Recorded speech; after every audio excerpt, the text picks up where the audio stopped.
একরাশ মেঘ অশ্রুর মতো বৃষ্টি বুকে নিয়ে ভেসে চলেছে। আকাশ তাই দেখে অবাক। ব্যাপার কি, এত কান্না নিয়ে মেঘ কোথায় যাচ্ছে?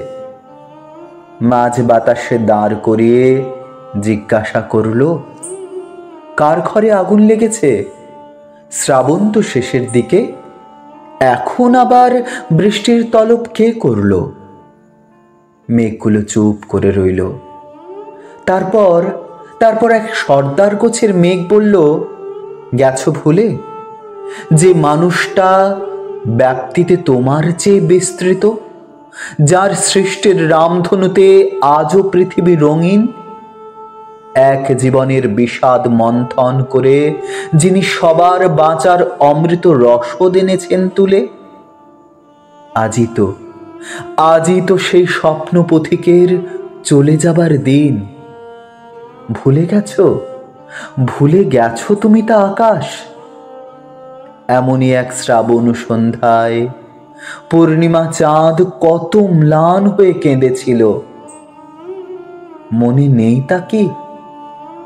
বাতাসও সেদিন এক নিদারুণ হাহাকারে শুনেছিল কোটি হা হুতাশ। কতটা আধার হয়ে শোক নেমেছিল সেই কালো রাত। তুমি ভুলে গেলে নাকি? আকাশ স্তব্ধ হলো।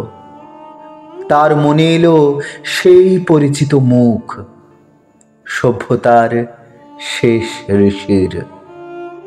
পথ ছেড়ে সে মেঘেদের বলল, যাও যাও, পৃথিবীকে দেখাও কতটা বিষণ্ণ আজও আমাদের মন। ঈশ্বর হারানোয় আমাদের কান্নারা ঝরুক অঝরে, ধরে রূপ বৃষ্টির ভেজা মাঠ ঘাট বাট, শহর গঞ্জ গ্রাম, সবার আসুক মনে আজ সেই বিষাদিয়া 22শে শ্রাবণ।